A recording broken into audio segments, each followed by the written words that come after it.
Hi, I'm Andy Miocha and you're watching AnewZ. Here are the headlines. Death toll of mass shooting in Montenegro rises to 12. Three-day national mourning declared. A car explodes outside Donald Trump's Las Vegas hotel. Investigators looking for links with New Orleans attack that left 15 dead. South Korea protests, clashes of supporters and opponents of impeached President Yoon Suk-yeol.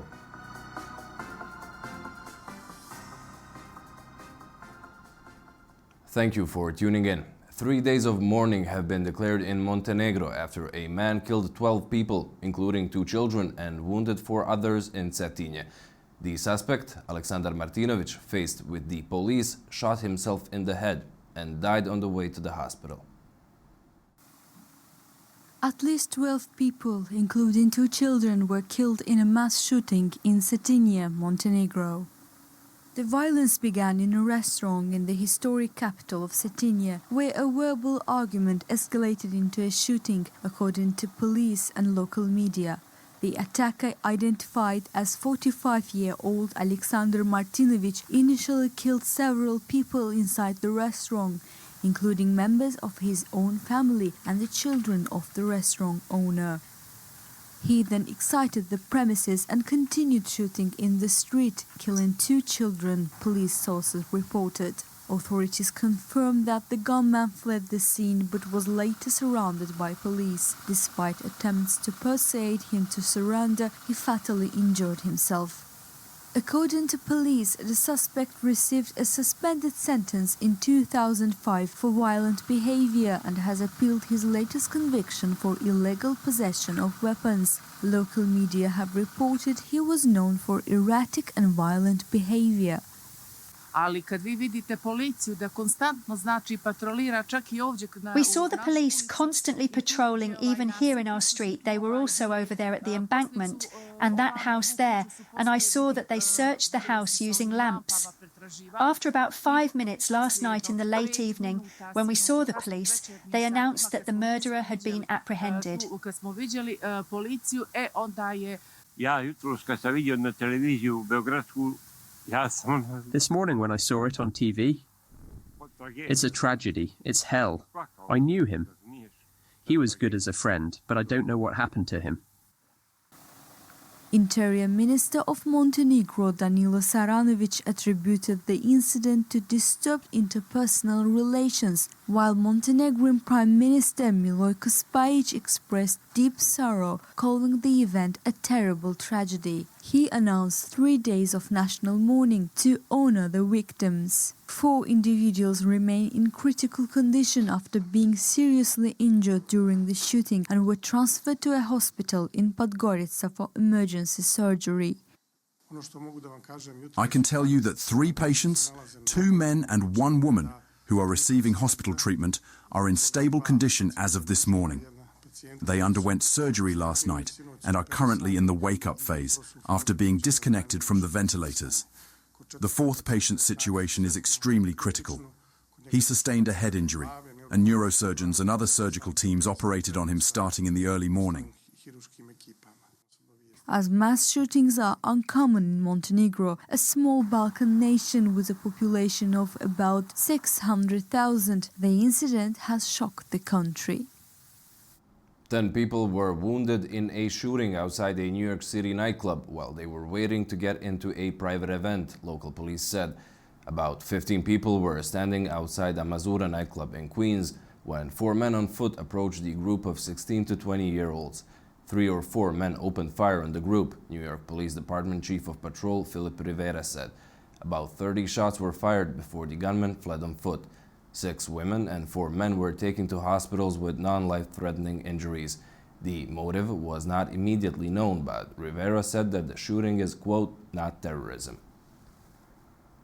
A Tesla Cybertruck filled with fuel canister and fireworks exploded outside the Trump Hotel in Las Vegas, killing the driver and injuring several people.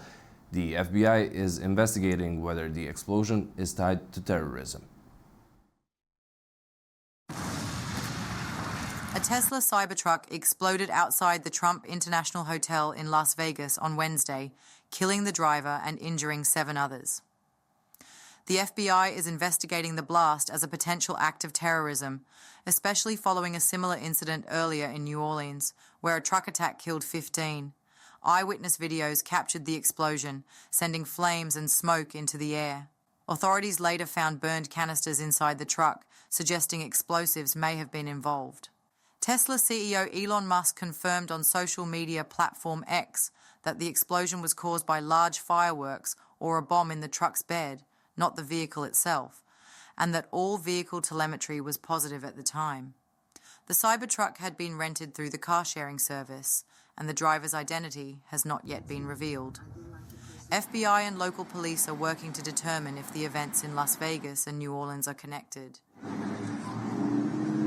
We're tracking the explosion of a Cybertruck outside the Trump Hotel in Las Vegas. Law enforcement and the intelligence community are investigating this as well, including whether there's any possible connection with the attack in New Orleans. Las Vegas police noted that the Cybertruck's design helped limit damage with no major destruction to the Trump Hotel. So the question is there any links to ISIS? And I will tell you that we don't have any indication of that here in Las Vegas. No overt ISIS flag as was seen in New Orleans. But again, we are investigating every aspect of this. The explosion occurred just hours after the New Orleans truck attack, prompting heightened concerns about potential coordinated incidents. The connection between the two events, as well as the motives behind them, remains unclear as federal, state, and local agencies collaborate on the investigation. U.S. authorities say they believe multiple people were involved in an attack in New Orleans that killed 15 and wounded dozens on New Year's Day. The driver of a pickup truck that sped into large crowds has been identified as Shamsuddin Jabbar, a U.S. Army veteran from Texas. U.S. President Joe Biden says the attacker was inspired by the Islamic State group, and the FBI says the group's flag was found in the truck. 15 people are reported dead and dozens injured after a truck was intentionally plowed into a crowd on the famous Bourbon Street in New Orleans. The driver was shot dead at the crime scene. The subject has been identified as 42-year-old Shamsuddin Jabbar, a U.S.-born citizen from Texas. He was driving a Ford pickup truck, which appears to be rented, and we are working to confirm how the subject came in possession of this vehicle. An ISIS flag was located on the trailer hitch of the vehicle, and the FBI is working to determine the subject's potential associations and affiliations with terrorist organizations. President Joe Biden said the FBI informed him that Jabbar posted videos online hours before the attack, expressing support for ISIS and a desire to kill. President Biden's statement emphasized the attack's gravity as the FBI investigates further. Multiple questions were raised by the public about the security barriers meant to protect pedestrians from vehicles. These barriers were removed for replacement due to malfunctions prior to the attack. Louisiana Governor Jeff Landry addressed the situation, saying they recognize the problem and will fix it. Officials announced that all parties and events will be postponed for 24 hours, including the famous Sugar Bowl, a New Year's Day college football tradition in New Orleans.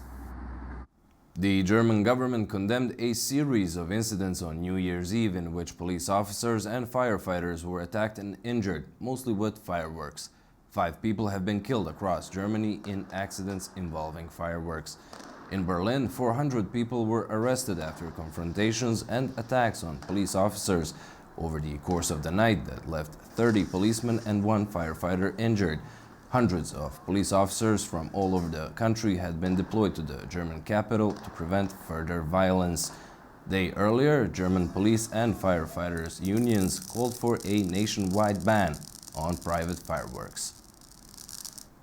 Syria's newly appointed foreign minister Assad Hassan al-Shibani met with Saudi foreign minister Prince Faisal bin Farhan bin Abdullah Al Saud in Riyadh.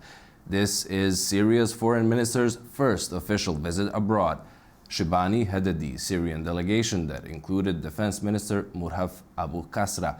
The visit came less than a month after Bashar al-Assad was ousted by rebels on December 8th. Russia's military advances in Ukraine in 2024 came at a staggering human cost. According to a report by the Institute for the Study of War, Russia suffered approximately 102 casualties for every square kilometer of Ukrainian land seized. In 2024, Russian forces captured 4,168 square kilometers, mainly consisting of fields and small settlements in Ukraine and Kursk Oblast, at the reported cost of over 420,000 casualties. Ukrainian Commander-in-Chief Colonel General Oleksandr Syrsky stated on December 30th that Russian forces sustained 427,000 casualties throughout the year. Geolocated evidence analyzed by Institute for the Study of War confirms the territorial gain, revealing that Russia suffered approximately 102 casualties for every square kilometer of Ukrainian land seized. Earlier reports showed that during intensified offensives in September, October, and November 2024, Russian forces gained 2,356 square kilometers while incurring an estimated 125,800 casualties. On December 24 last year, Russian Security Council Deputy Chairperson Dmitry Medvedev announced that 440,000 recruits signed military contracts with the Russian Ministry of Defense, suggesting that recruitment efforts are barely keeping pace with the high casualty rates. By December 2024, however, Russian advances had slowed significantly.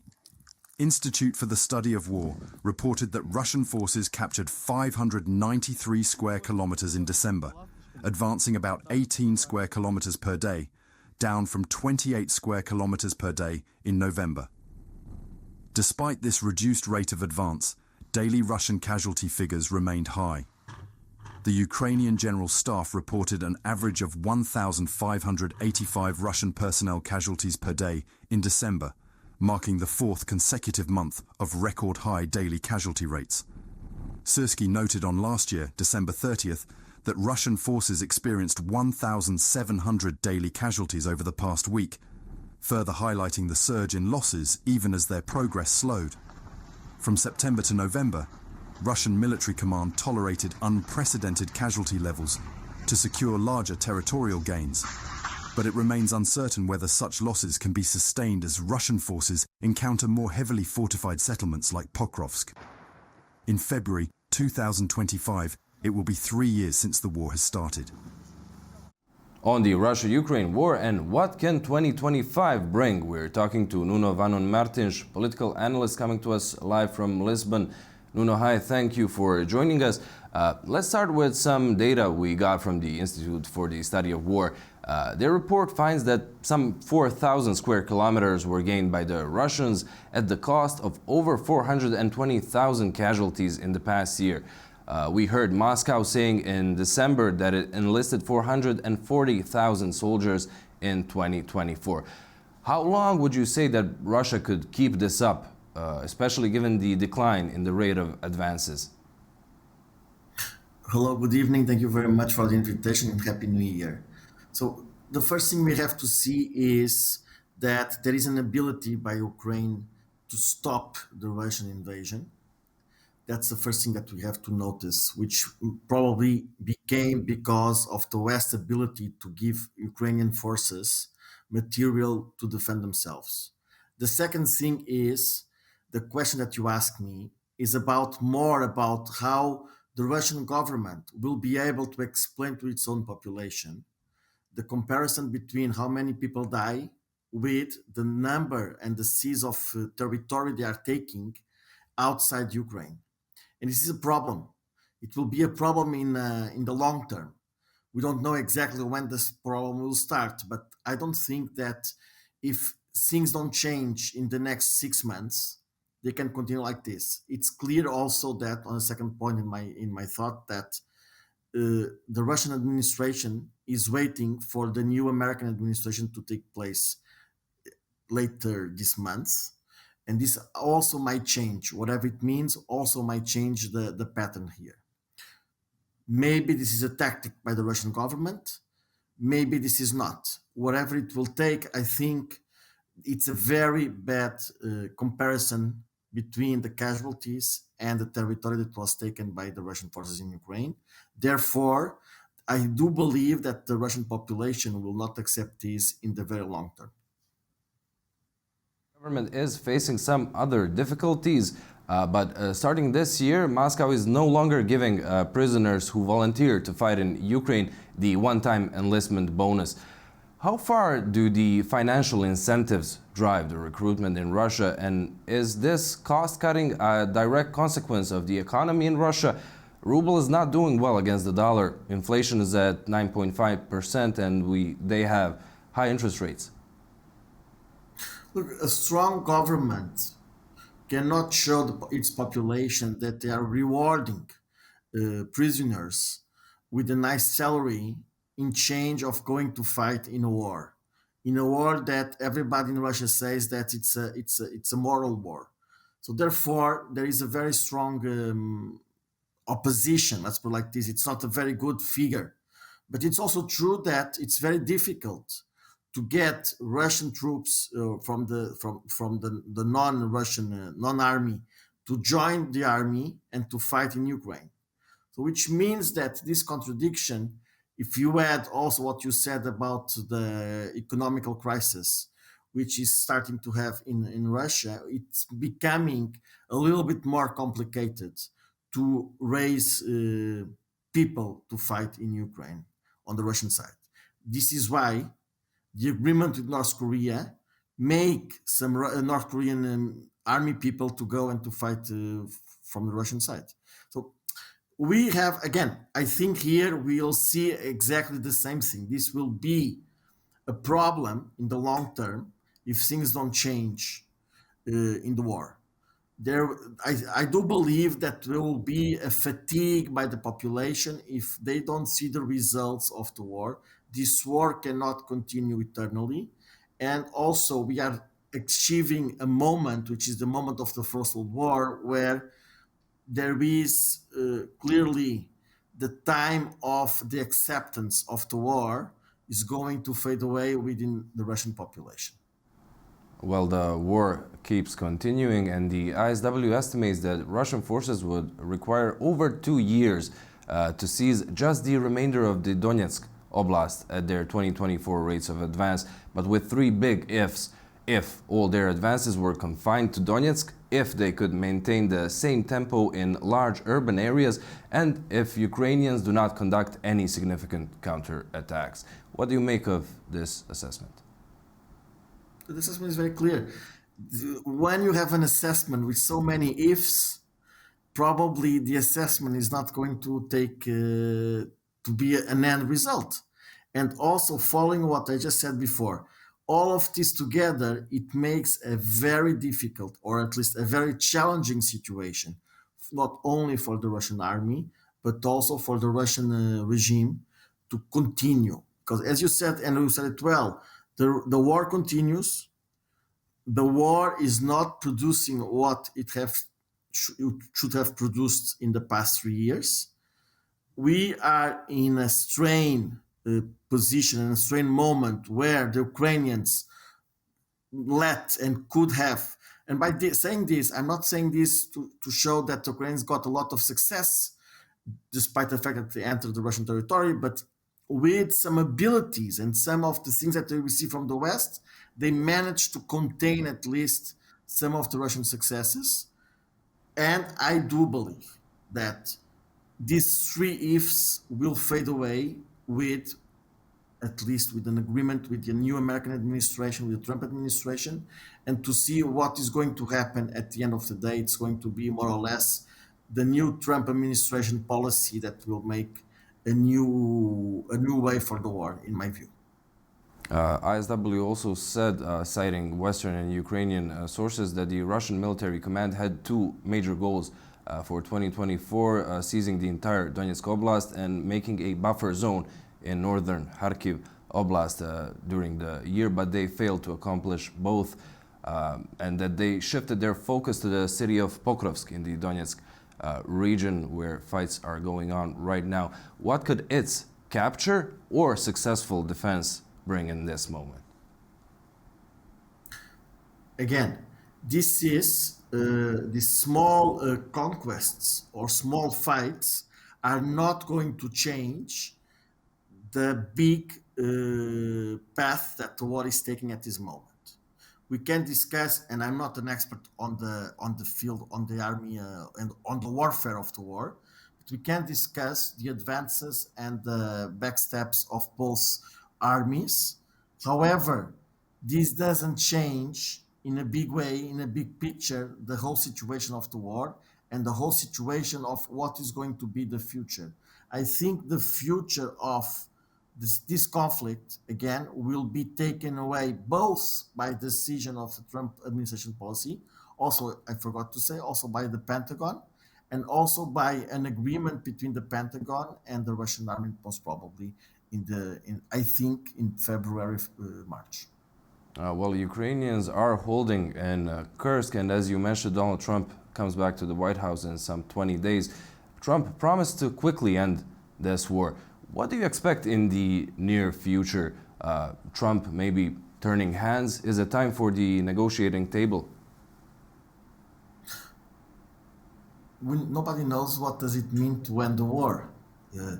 What I can tell you, and also according to what I have just said, is that there will be a willingness to stop the conflict, and to stop the conflict by giving support to the Ukrainians, because the new Trump policy intends to diminish the help that the administration will give to the foreign countries, especially due to the fact that one of the ideas in the Trump policy area is that the more you give abroad, the less you give inside. We give domestically. So the question is, I view that Trump will try to negotiate with the Russians. He already started doing that more or less with the new envoy for Ukraine. I think he's making an assessment of the situation and to see where they can push further. I do believe President-elect Trump is a pragmatic person. He's going to see the advantages where he can, in order not to continue, not only not to continue the conflict and not to generate another type of conflict in the area. It is very important. It is very important that whatever it will take, there will be openness both by the Ukrainians and by the Russians to negotiate. It's going to be very complicated, very complicated.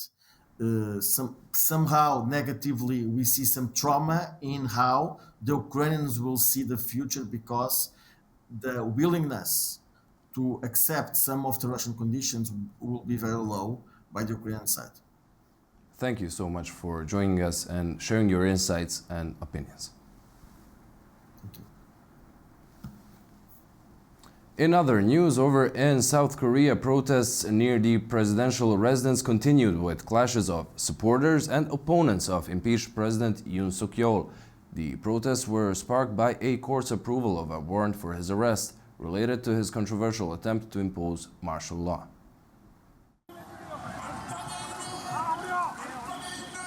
Demonstrators, both supporting and opposing South Korean President Yoon Suk-yeol, gathered outside the presidential residence amid growing tensions over his potential arrest.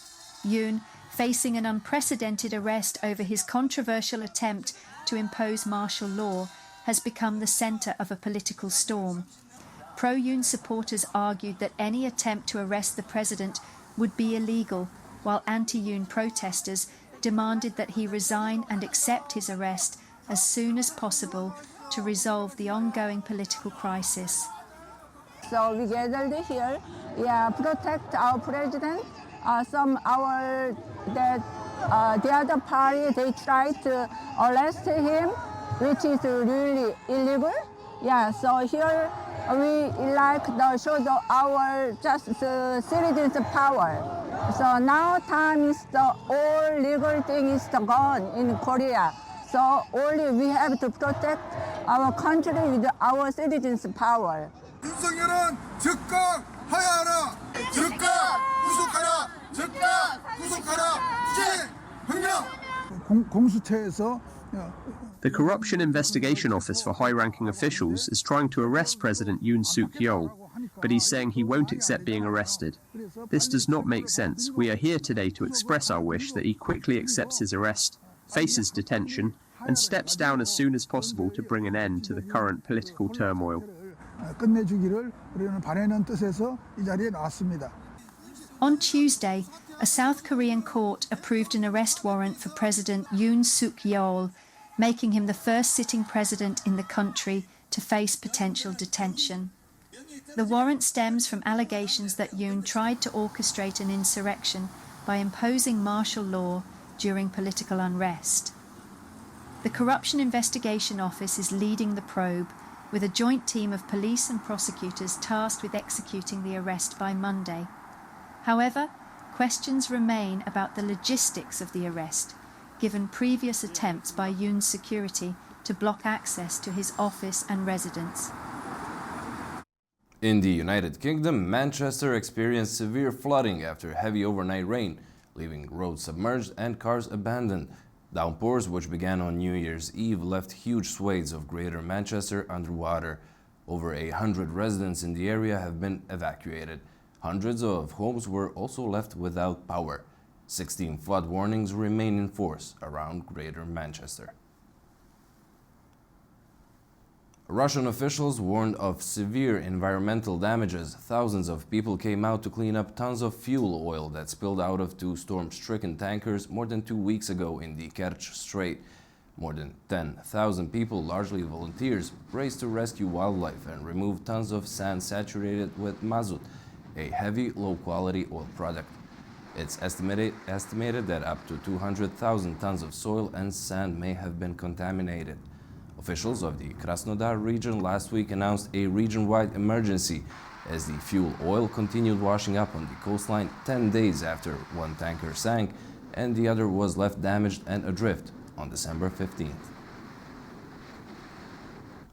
Ivory Coast has announced that French troops will withdraw from the West African nation, further reducing the military influence of the former colonial power in the continent. The move comes as anti-French sentiment continues to rise in the region. Ivorians expressed their reactions to President Alassane Ouattara's decision to end the French military presence in Ivory Coast. Many welcomed the move, which redefines the West African nation's ties with its former colonial ruler. I praise the leadership of the Ivorian president because Ivory Coast is a responsible country. The agreements have been signed since 1960 with the late President Félix Houphouët-Boigny. We are in 2025, that is to say more than 50 years later, and the talks that the president has had with France, I think it's really diplomacy. It's true that it's taken a long time, but today if we've reached this point, it's because it's the right time. There's no debate about it. Today, if we're at the end of our contract, it's good for everyone. Ouattara announced on Tuesday that French troops would depart, marking another step in France's broader military withdrawal from the region. France has been scaling back its forces in West and Central Africa, reducing its presence from around 2,200 to approximately 600 troops. Separately, Senegal confirmed the withdrawal of French troops from the country would be completed by the end of 2025. Ivory Coast is home to the biggest remaining contingent of French troops in West Africa, with some 600 French military personnel. France has already pulled its soldiers out of Mali, Burkina Faso and Niger, while the government of Chad abruptly ended its defense pact with France in November 2024. In the world of sports, the International Automobile Federation has unveiled the official calendar for the 2025 Formula One World Championship, with the Azerbaijan Grand Prix scheduled from September 19th to 21st. This marks the 17th race of the season, and Baku will host the event for the 9th consecutive time. The 2025 Formula One season will kick off in Australia on March 14th and wrap up with the Abu Dhabi Grand Prix from December 5th to 7th. The Azerbaijan Grand Prix remains a prominent fixture on the calendar, known for its thrilling street circuit that winds through the heart of Baku. Over in Spain, Barcelona celebrated the arrival of 2025 with the traditional New Year's bath among the golden sands and waves. Barcelona welcomes 2025 with the traditional New Year's bath. Usually associated with snow and cold, taking this traditional bath outside would mean braving ice-cold water this month. Luckily for Spain, people are enjoying the sun, loud music, and beautiful waves of the Mediterranean Sea. Barcelona's beaches, particularly Barceloneta Beach, are famous for their golden sands and vibrant atmosphere. With temperatures reaching 13 degrees Celsius, people did not miss the opportunity to fulfill this tradition once again. People are running into the water, dancing to music with their decorated hats and glasses on, and welcoming the new year in the most vibrant way possible.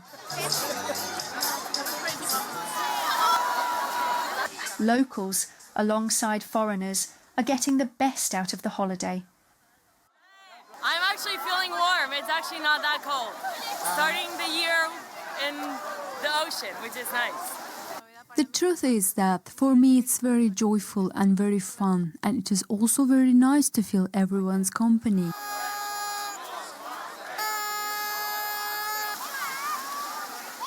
The celebrations continued for a few hours as curious onlookers, swimmers and tourists celebrated the first day of the year on the popular beach of Barcelona.